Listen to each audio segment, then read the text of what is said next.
Okay, so the next tool I used was Prezi. So I like this because it gave you a visual representation of how sort of everything stacks up to work together using Legos. So as we see here, benefits of an adaptive classroom, what you start with, why you should care, building on that, type of people it helps, so it helps with learning differences. On top of that, it could help with racial inequities. It helps make kids more well-rounded. There's some statistics that support it.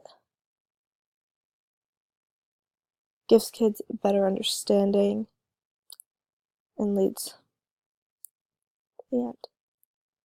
So it's a visual representation of all the things stacking up together to make it a strong education system.